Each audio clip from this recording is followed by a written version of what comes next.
Assalamualaikum warahmatullahi ta'ala wabarakatuh. Jira jirtu hordoftoota YouTube channel Eekaap akkam naguma baga nagaan jiraattanii yoo nageessane. Egaa har'ammoo shabakaalee qabdanii natti fakkaata akka yaadutti har'ammoo gosa biraan sin agarsiisa. Har'a wanti sin agarsiisu jechuudha.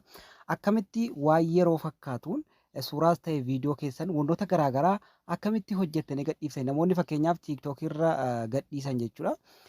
Bifoota garaagaraan gara jalaa kanarratti kaapkaat waan jedhu barreessee asirratti namoonni wantoota ajaa'ibaa akkamitti TikTok irratti hojjetanii gadhiisaaran jechuudha. Waan yeroo fakkaatudha jechuudha. Isa sanan sin agarsiisa jechuudha. Haga xumura sagantaa kiyyaatti na faana tura. Isin egaa gosa babbareedaa hojjechuu dandeessanii fakkeenyumaaf kana sin agarsiisa jechuudha.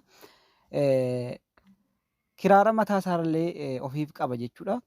Isa kana akkamitti hojjettanii jalqaba kaapkaat waan jettu kana qabdan jedhee yaada hundi keessanii kaapkaat waan jettu kana buufattan jechuudha. Mobaayila keessa irratti qabdanii yoo qabaattan immoo achi keessaa hin hojjettan jechuudha. Google Chrome keessan hojjettan jechuudha. Keessa seentan jechuudha. Google Chrome keessan keessa seentanii Google Chrome isa kana jechuudha. Barreeffama kana kanneen asirratti isinii barreessu kana asirratti barreeffattan jechuudha. Mata duree isaa kanarratti jechuudha. Bakka barreeffamaa irratti. Sana booda saarchi gaafa gootane haala kanatti isinii baasa. Liinkiidhuma yeroo jalqabaa kanaaf seentan jechuudha. Liinkii yeroo jalqabaa kana seentanii shabakaadhaan hojjeta wanti kun jechuudha. Haala gaariidhaan isinii hojjechuudha danda'a jechuudha. Sana booda haala kanarratti isinii barbaada. Akkanatti isinii fida jechuudha. Gaafa akkana isinii fide mallattoon X kun gara kanarratti argamti hiriyoottan kiyya. X kana akkanatti cuqaastan jechuudha. Sana booda haala kanatti isinii fida. As template in CapCut kan jedhu kana bifa diimaadhaan gara gadiitti barreeffamtee jirtu kana isii kana si'a tokkoof cuqaastan jechuudha. Sana booda haala kanatti isinii baasa.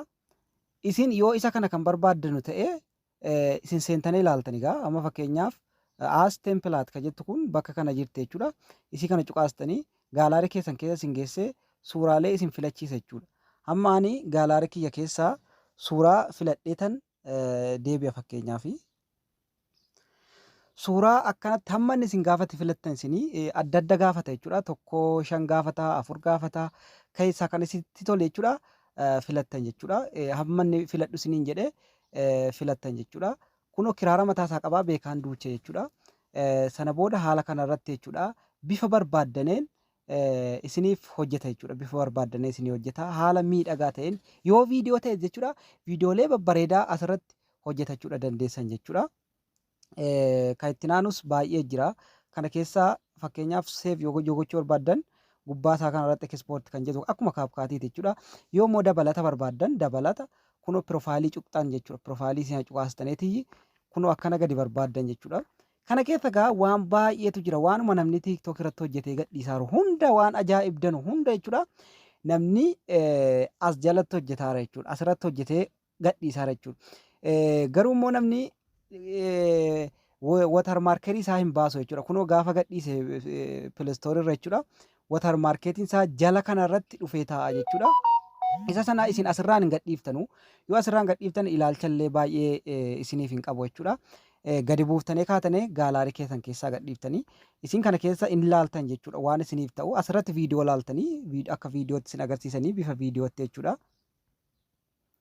Kunoo bifa viidiyootti isin agarsiisanii isinii kana keessaa kan isinitti tole ilaaltanii jechuudha. Waan baay'ee jira gaa kana keessaa waanuma namni TikTok irratti waan ajaa'ibaa hojjetu ilaaltanii jechuudha. Kan isinii ta'e gaafa argattane gaafa kan isinitti tole argitane kunoo as template kan jettu kana gara gadii kana piroofaayilii namtichaa jalatti argamti jechuudha. Isii kana cuqaastanii naan waan isin hojjetattanu isinii fida jechuudha. Sana booda suuraalee keessan gaalaarii keessaa filattanii itti rukuttanii jechuudha. Amma inni isin gaafate suuraa 3 4 5 jedhee isin gaafata. Sana booda next kan jettu kana gaafa cuqaastanii inni nuyyuu isiniif dalaga jechuudha. Sana booda export kan jettu kun gubbaa gara olii irratti jirti. Export gootan jechuudha. Sana booda haala kanarratti export gootan jechuudha. Export isiniif godha jechuudha. Akkuma kaapkaatii isaa achirraa sana export isiniif godha jechuudha. Haala kanarratti wanna irraa kana baay'ee jaallattan jedheetiin abdadha. Sana booda gaalaariidhuma keessaa argattanii aappii biraan buuftanu jechuudha. Kaapkaatiidhuma suma sana jechuudha.